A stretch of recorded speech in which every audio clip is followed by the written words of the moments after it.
Akira is a 1988 Japanese animated film directed by Katsuhiro Otomo, based on Otomo's manga of the same name. In the year 1988, a mysterious explosion destroys Tokyo while supposedly also causing World War III. 31 years later, in the year 2019, a new city entitled Neo Tokyo is built, which is in a state of constant chaos due to constant skirmishes between rival biker gangs as well as barrages of anti government attacks carried out by various revolutionary groups. This is the setting of Akira. Within this setting, the plot focuses on two major characters: Shotaro Kaneda, the arrogant leader of a biker gang, and his childhood friend slash rival, Tetsuo Shima, who throughout the film develops strange psychic powers that are frighteningly powerful and prove to cause much destruction. The first thing that most people will probably notice is the animation of this film because it is of an extremely high quality. Japanese animation, or anime as most people call it, is sometimes criticized for having limited animation. Japanese animators generally don't aim for the same fluidity of motion that, say, American animators usually do. Plus, they are often guilty of cutting corners by doing things such as giving characters static faces while they are talking. To be fair, though, the art in a lot of anime is usually a bit more detailed than what is usually seen in American animation.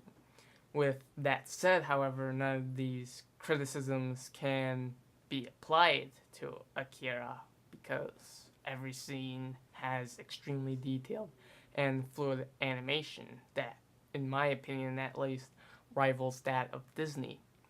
If someone asked me to show him or her the animation of Akira, I would show a river because that is how fluid it is.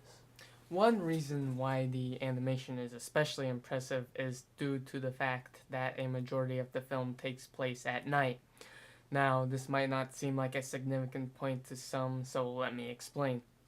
Similar to those who work on shooting live action films, animators, while working on scenes that take place at night, have to deal with lighting, or at least with presenting the illusion of lighting. This is something that can lead to animation becoming more complicated since not only do animators have to worry about drawing shadows in realistic ways, they also have to use more colors in order to make everything fit in with the supposed lighting in scenes. It is for this reason that many animators try to avoid doing scenes that take place at night, but rather than taking the easy way out, the animators working on Akira toughed it out and made sure that every scene at night was colored in a way that gave the illusion of realistic lighting, and the results are truly astounding. It is for this reason that I have the utmost respect for those who worked on animating this beast. In fact, it is because of the animation that I recommend watching this film with the Japanese voices, even if you prefer to watch anime with English dubbing. This is not because the English dubbings available are bad per se, it is just that Akira is a very special case. For almost all anime, the animation is finished before all the dialogue is recorded. What this means is that the animation for the mouths in anime aren't done in a way that follows the delivery given by the voice actors. Instead, the animation is usually edited after the voices are recorded so that the mouths move within the time in which voices are heard. This means that mouths will just open and close during certain intervals. Because of this, it generally isn't that jarring to watch anime with an English dubbing since the Japanese voices wouldn't really fit the animation for the mouths either. With Akira, however, the Japanese voices were recorded beforehand, so the animators were able to move the mouths in ways that follow the delivery that the Japanese voice actors gave. For that reason alone, I believe that everyone should watch this film with the Japanese audio, since it not only will fit the visuals, it will also allow viewers to really appreciate the extra bit of effort that the animators put into animating the mouths. And while I'm on the topic of audio, let me just say that the soundtrack by Shoji Yamashiro is pretty amazing. Many of the tracks have a unique combination of techno, traditional Asian instruments, and distorted singing/chanting. This ultimately culminates to create music that is intense enough to accentuate a lot of the chaos that ends up happening on screen, while also sounding very unique. Although it should be noted that there are one or two more somber tracks that help the mood calm down on the rare occasion that the film decides to take a breather. While Akira might stand out from its peers because of the technical quality of its animation, the animation is not the only reason why the film is well known among otaku. The other and possibly more significant reason why Akira stands out from its fellow animated brethren is due to its level of violence. In the years that I have been watching animated works, there are few non-exploitation anime and films in general that approach the sheer amount of violence that Akira showcases. At times, it seems like the film can't go 5 minutes without having some violent act taking place, whether it be an explosion, a bout between rival biker gangs, governmental forces gunning down rebellious citizens, or Tetsuo using his powers to plaster the ground with someone else's guts. But while the violence might seem a bit gratuitous to some, I actually think it is an ultimately positive aspect of the film. Neo Tokyo is supposed to be a chaotic and brutal city, and if people weren't getting beaten and murdered left and right, then it would hardly seem as brutal as it does within the film. Plus, it also does a good job of making the audience never get too comfortable during the intense action scenes, since you are always aware that death is never far away from anyone within Neo Tokyo. Even though Akira is a very unique and technically impressive film, it isn't without some flaws. The film is a true hour adaptation of an over 2,000 page manga, and while the film does manage to condense the central plot into the allotted runtime, this does seem to present a few issues. First of all, since the film has to cover a lot of material in a relatively short amount of time, the pacing is really jacked up. I can really only think of 2 or 3 scenes in which the audience is really given a scene devoid of either really exciting action or plot exposition. Now, while some might argue that this is a good thing since it means that the film never gets boring, it is also a factor that may serve to confuse some viewers. While I am a firm believer that the majority of scenes within a film should serve to move the story along, at least when talking about plot-driven films, I do recognize the need for a quiet time where not much is happening. While these scenes might seem boring and meaningless to some, I believe they can serve an important purpose within many films and stories. They give the audience a chance to take a breather so they don't get overwhelmed with plot details and action, as well as giving them a chance to reflect on what has happened thus far. But in Akira, it seems that almost every scene has characters either spouting plot exposition or participating in some really intense and really bloody violence.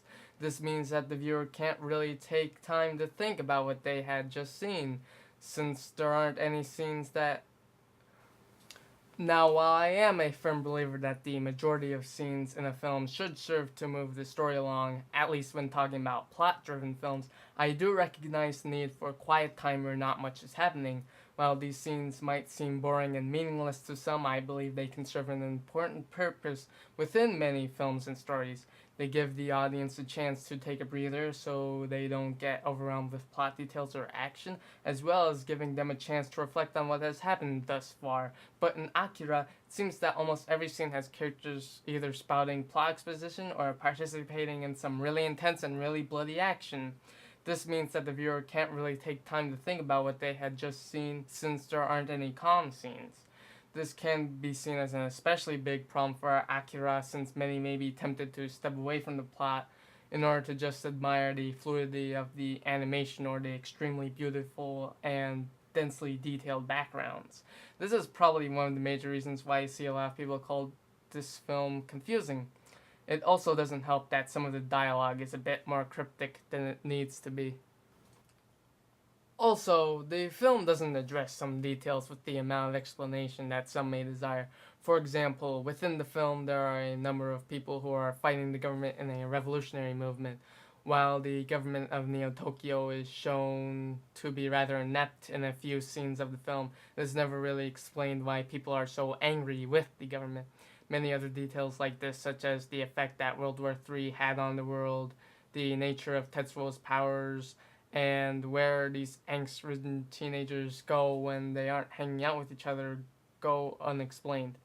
While I am sure some won't mind, I know I certainly didn't when I watched this film for the first time, I recognize that some may get annoyed with the lack of explanation that the film gives to some of these details.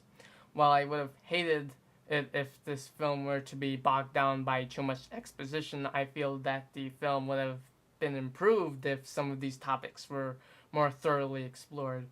At the very least, it would have given the world of the film more depth.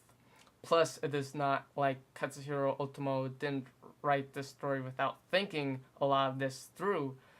Having read it in its entirety, I can truthfully say that the manga did go more in depth with certain aspects of the plot, such as the anti-government movement that various characters are a part of.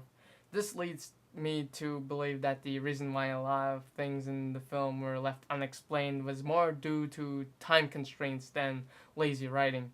Personally, even though I am usually a strong opponent of people splitting up stories into parts, I believe that the plot of Akira might have been better if it was split between two films. This would have allowed Otomo to provide the audience more calm and soothing scenes while also providing time to add more depth to the world. And for my last bit of criticism for this film, I will just warn people that at a few moments during the third act of the film, the dialogue devolves into characters just screaming each other's names really loudly. But while these things are certainly flaws, I can't ignore that they somewhat serve as a double-edged sword. While the unrelenting pace and lack of explanation might serve to confuse and aggravate some viewers, I can't deny that they also make the film seem even more chaotic. The most common tagline that I've seen in promotional material for Akira is Neo Tokyo is about to explode.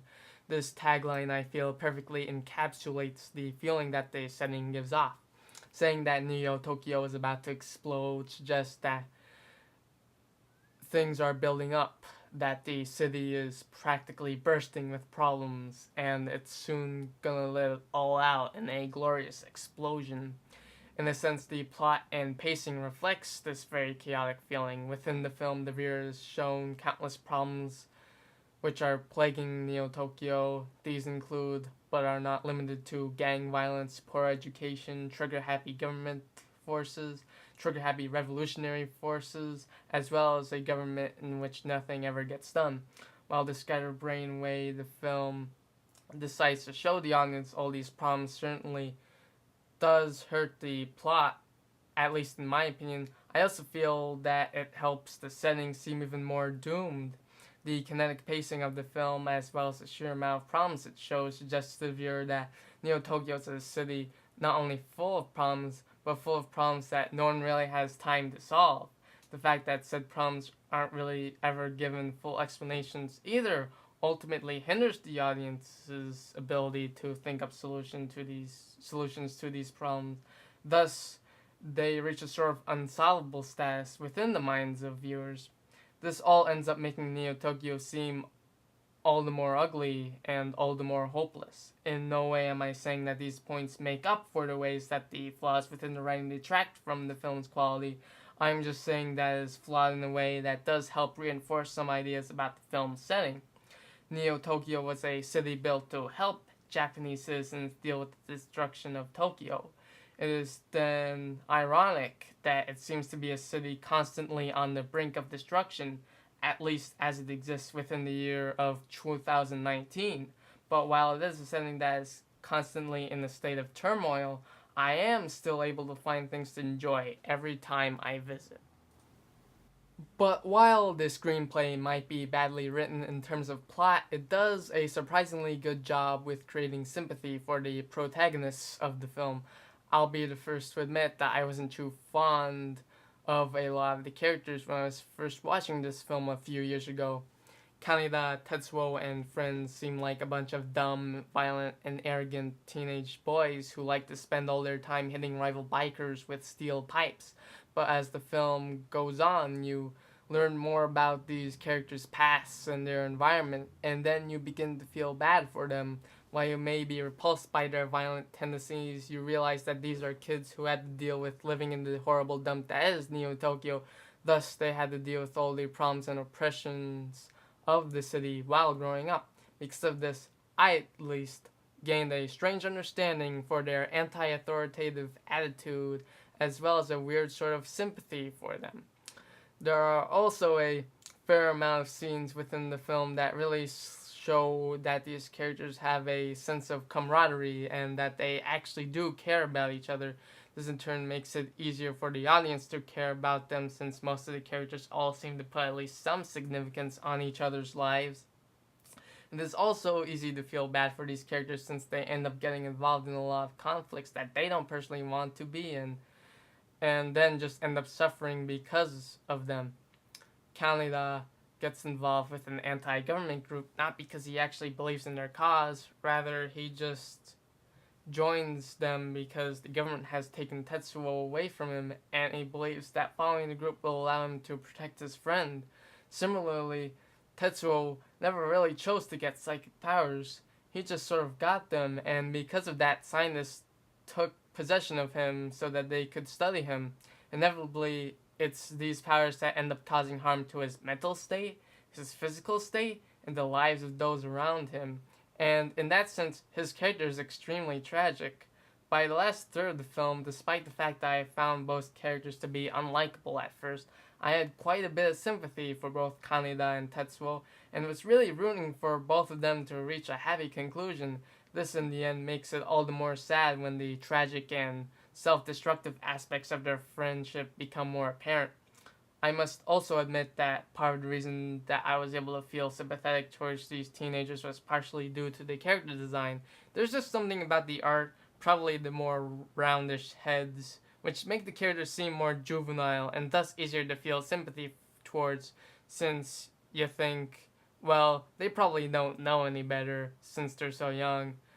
While Akira's violence might make it seem like it doesn't value human life all that much, its characters do ultimately give the film a sad emotional core. Now, before I begin to wrap this review up, I cannot forget to mention the significance of this film. Akira was the film that introduced a lot of Americans to Japanese anime, and it is likely that if the film was never made and was never released on home video in America, the international anime fan community would never be as big as it is today. Plus, while Akira was certainly a landmark in terms of Japanese animation, one can see its influence on many American films, such as Chronicle and The Matrix. Akira might not be quite great enough to be considered a masterpiece, but it has certainly left an impression on culture, or at least the nerdy side of culture, which can still be felt today. Also, I must say that the film has what might be one of the most epic and craziest climaxes that I've ever seen. In fact, I would say that the climax alone makes watching the film a worthwhile endeavor, at least if you aren't particularly squeamish. Akira is a film about a lot of things, but above all, it is a film about destruction. Within the film, one can witness the destruction of many human lives, of body parts, of friendships, of cities, of governments, and of societies.